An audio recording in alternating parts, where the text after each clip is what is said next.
C'est bizarre quoi. Traoré, au lieu de dire oui, il regarde en fait pas quoi.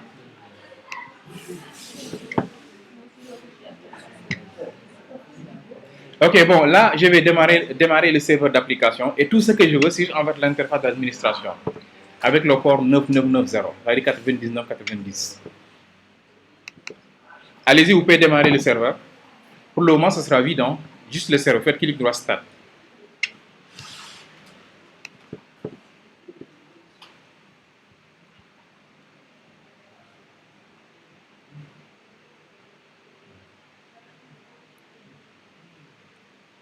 En fait, j'ai ceci parce que j'avais déployé de manière manuelle un projet, quoi, une application, c'est gestion formation.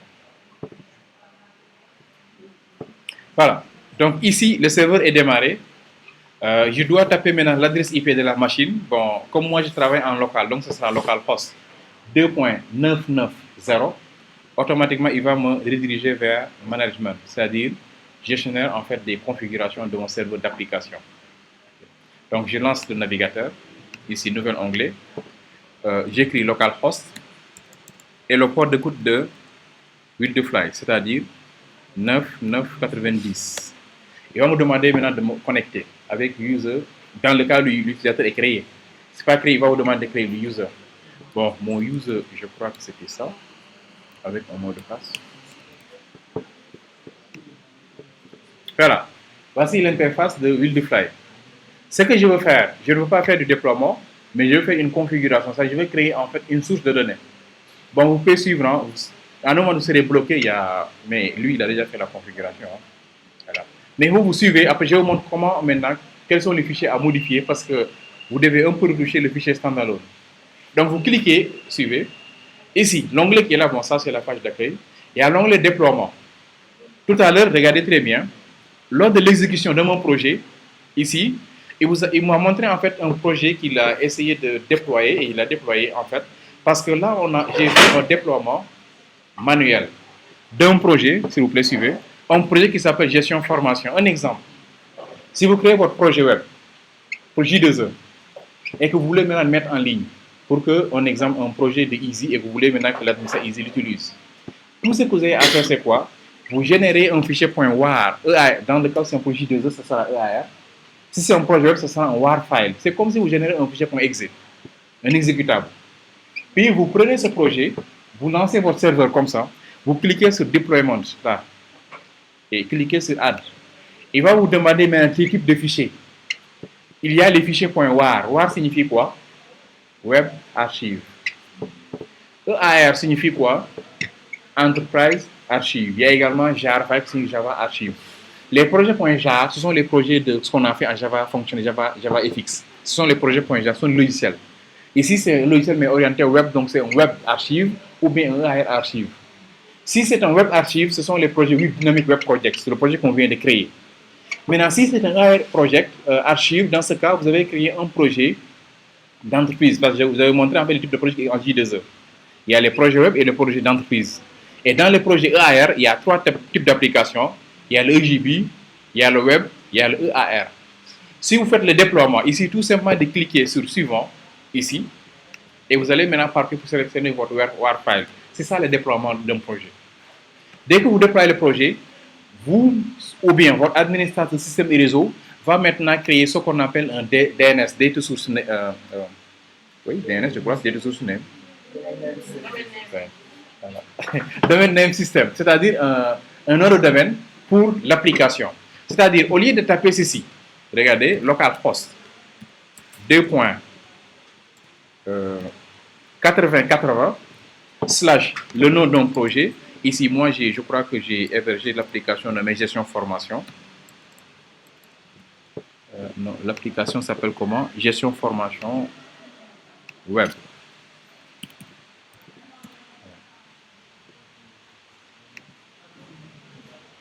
Formation F, G majuscule. Comme ça. Ou bien web, comme ça alors.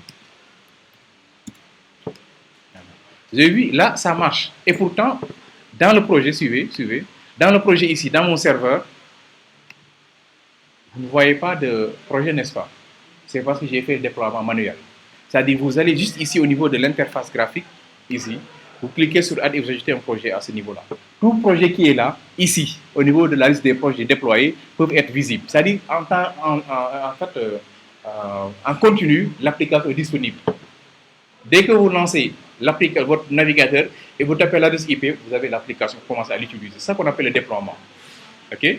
Bon, mais nous, pour le moment, on ne fait pas de déploiement. Ce qu'on veut faire, on va faire une autre configuration. Donc, vous allez cliquer sur l'onglet Configuration. Allez-y. Cliquez sur l'onglet Configuration après connexion. Vous êtes connecté, n'est-ce pas? Tu as oublié le mot de passe. C'est passé, je crois.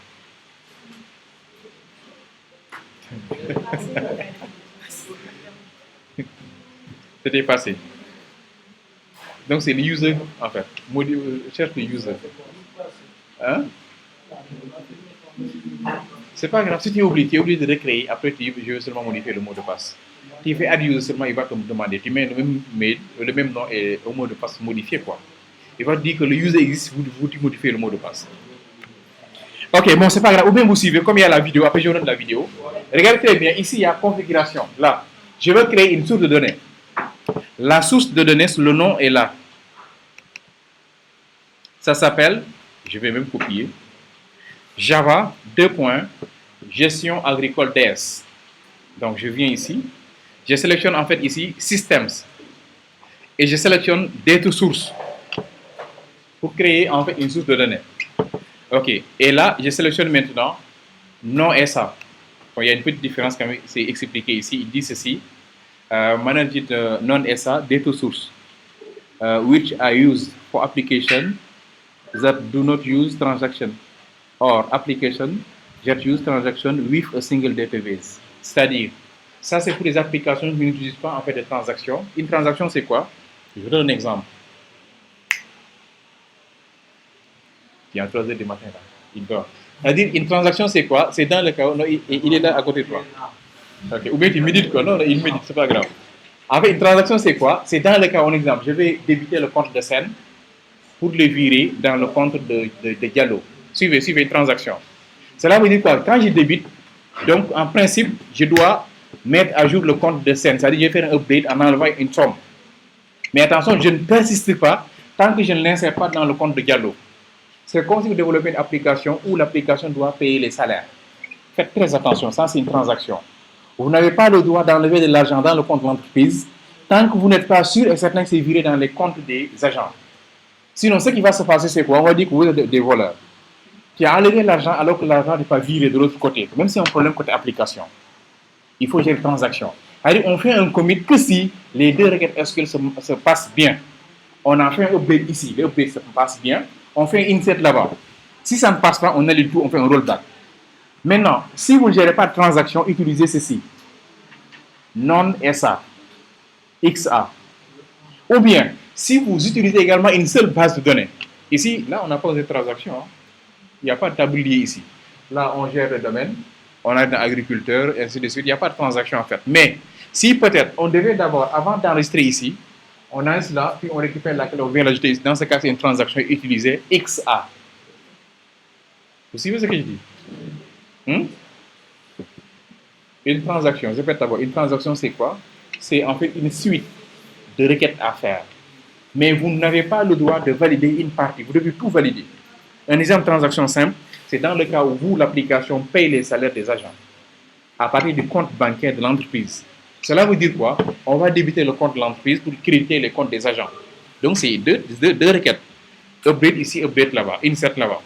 Mais si vous le faites, d'abord, vous n'avez pas le droit de faire un update, vous enlevez l'argent et vous n'avez pas à l'insérer d'autre côté. Un exemple, j'enlève l'argent et il y a coupé d'électricité.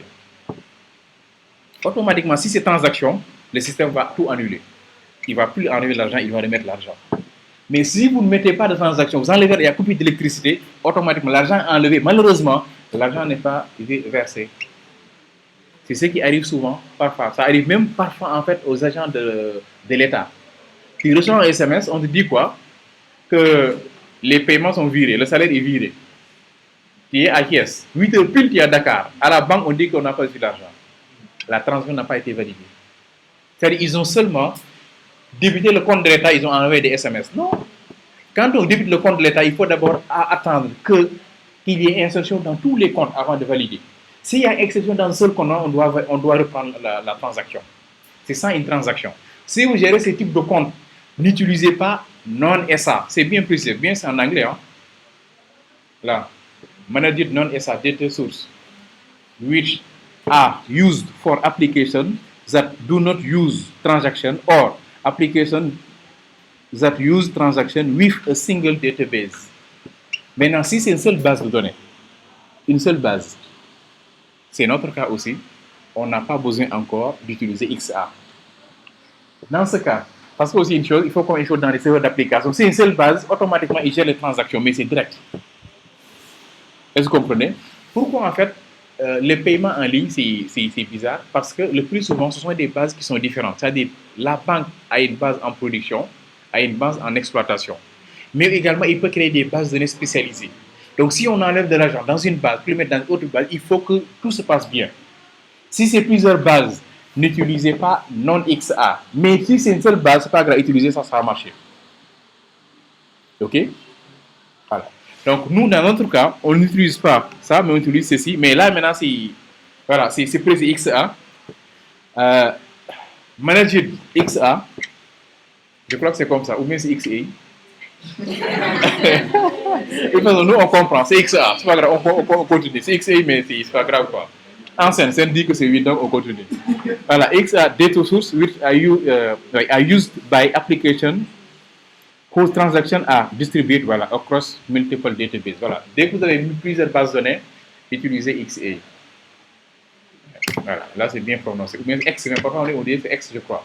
Il y a une différence entre la prononciation en anglais et en américain, quoi. N'est-ce pas? Ok, ben nous, on va utiliser, oui.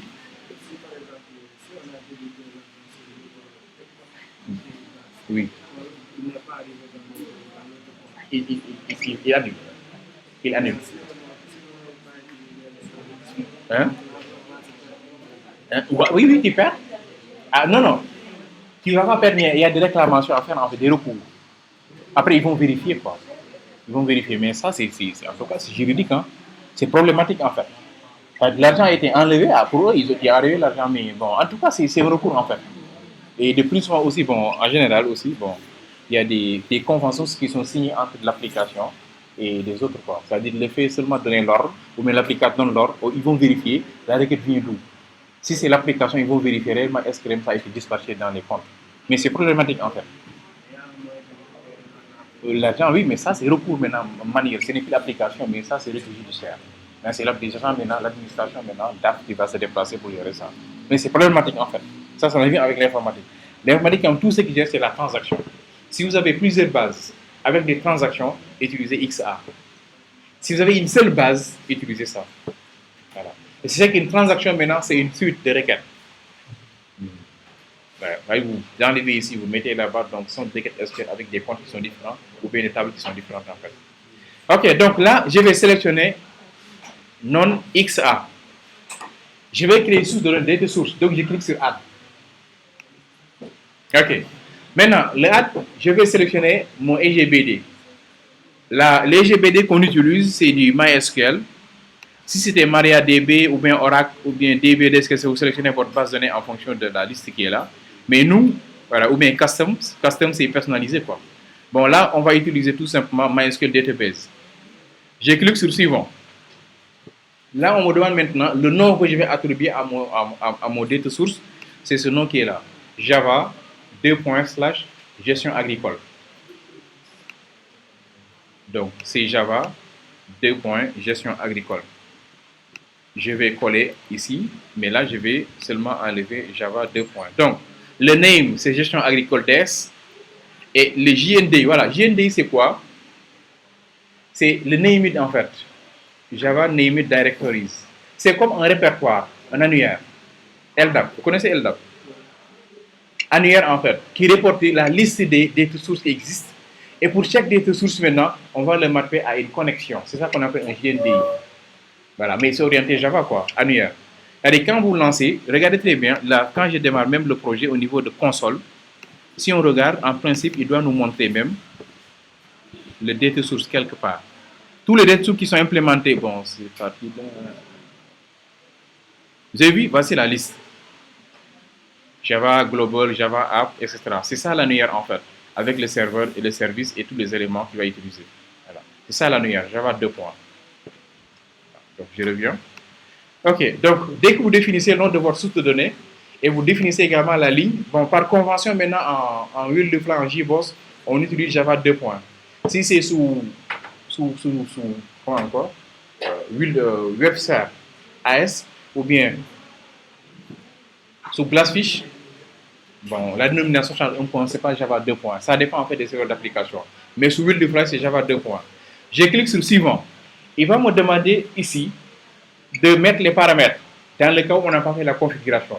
Mais nous, ce qu'on va faire, on va apporter la configuration, c'est là où vous allez bloquer. Vous cliquez sur Detected Drivers. Vous allez voir H2, mais vous n'allez pas voir en fait MySQL. Vous allez voir H2, mais pas MySQL.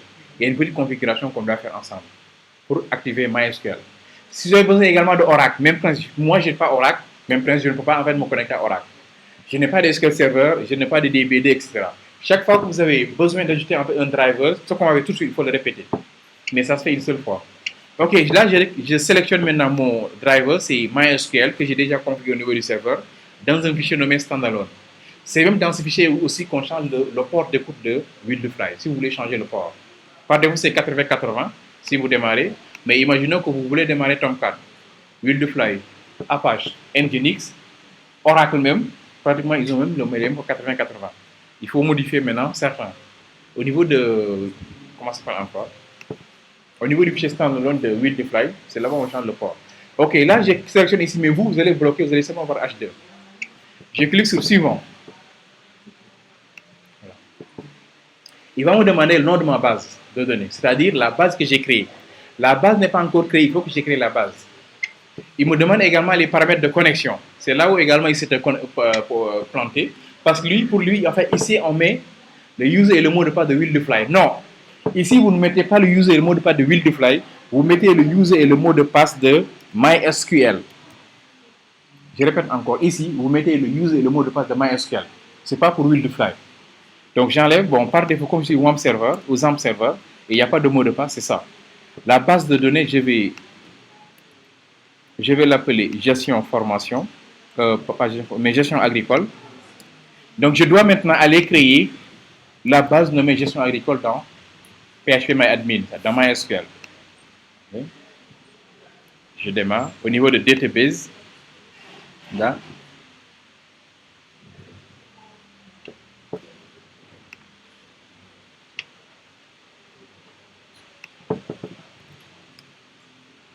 Ou bien.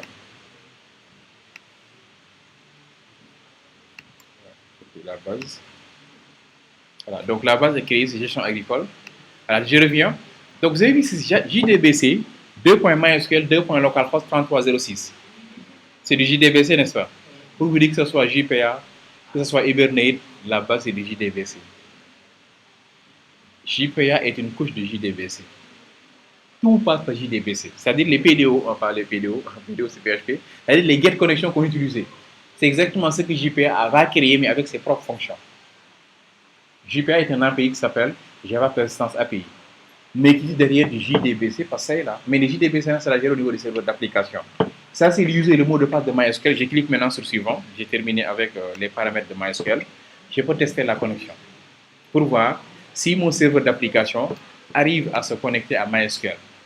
Si c'est fait, il pourra maintenant prendre mes tables pour les créer au niveau de la base. Donc, je clique sur tester la connexion. Voilà, il me dit quoi? Successfully created JDBC connection. Donc là, ça se passe bien. Maintenant, ici, si je fais un back et je me trompe ici, c'est le nom de la base, ou bien je vais mettre ici passé. Déjà, j'ai deux problèmes.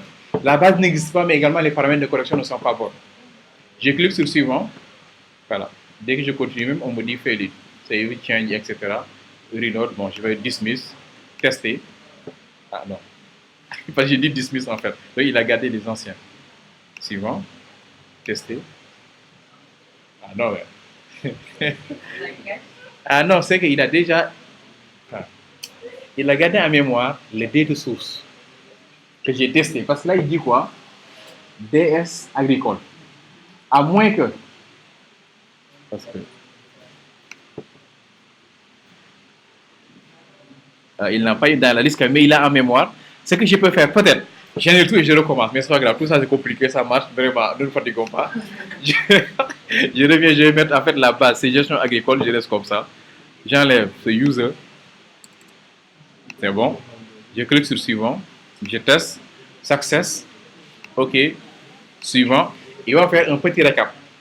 Il me dit, ok, le name c'est gestion agricole DS. Le JNDI, c'est Java 2. Gestion agricole DS. La chaîne de connexion est là. Le user, il n'y a pas de mot de passe et je clique sur Finish. Il va faire un reload. Et sur la liste maintenant, voici notre source de données. Si je clique ici, je peux cliquer sur View pour avoir les détails et modifier les paramètres dans les cas où j'en ai besoin. Ou encore, même si je veux, je peux cliquer sur Connexion et tester à nouveau. Il me dit que c'est bon. Voilà, pool de connexion, etc. Voilà, donc là, j'ai fait les deux configurations. Ici, côté code, tout est bon. On a bien codé, on a créé notre, comment ça s'appelle encore, notre fichier de configuration, on a transformé l'application JPA, les entités sont bien créées, ce qui reste maintenant c'est de générer. Mais pour générer maintenant, je n'ai pas besoin de faire clic droit, JPA Tools, non. Ici tout simplement déployer l'application, il va créer la base. Dès que je déploie l'application seulement, il me crée la base. Ok, je vais essayer de déployer, donc j'arrête le serveur. Je vais essayer de déployer l'application. Je fais clic droit. Run as.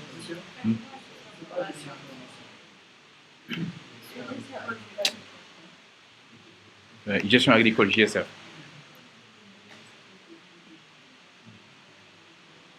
Run as on server.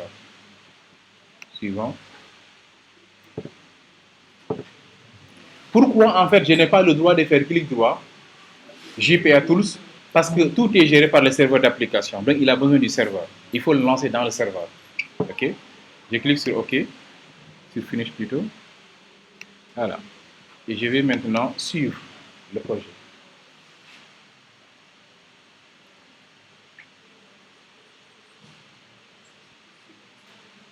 Si je veux que ça aille vite également, je peux un peu alléger le serveur. Ah non, c'est pas grave, c'est bon.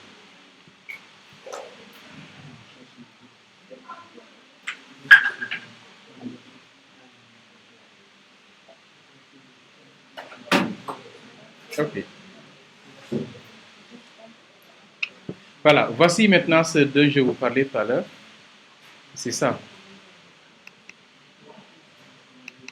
Cette partie qui est là. Suivez, suivez. Le show SQL. Et le format SQL, c'est ça. Avec les creatable que vous voyez là. Creatable activité. ID, integer, auto-incrément, agriculteur ID, etc. C'est ça les show SQL. Si vous ne mettez pas de show SQL, il ne va pas vous montrer les SQL. Mais c'est que c'est ça les show SQL en fait. Je peux aller au niveau de la base maintenant pour vérifier si JBoss arrive à faire son boulot. C'est bien, il a très bien créé la base. Et c'est juste ça, JPA orienté serveur d'application JBoss ou bien Wildfly. Vous l'exécutez, il crée la base. Et tout est bien géré. Je peux me vérifier au niveau des clés étrangères avec le one-to-minute Traoré là, qui a failli nous tuer. Parce que lui, il fait un one-to-map it by, il met activité, il fait une liste d'activités. Ok, donc c'est bien géré. C'est là avec culture, activité doit être au milieu. Activité est là, agriculteur à gauche et domaine à côté de lui. Voilà. Donc, voilà, c'est ça. Maintenant, pour moi, ça marche, c'est parce que j'ai fait la configuration. Je vais vous montrer maintenant comment faire la configuration de notre MySQL comme serveur par défaut. La vidéo, donc je vais arrêter la vidéo.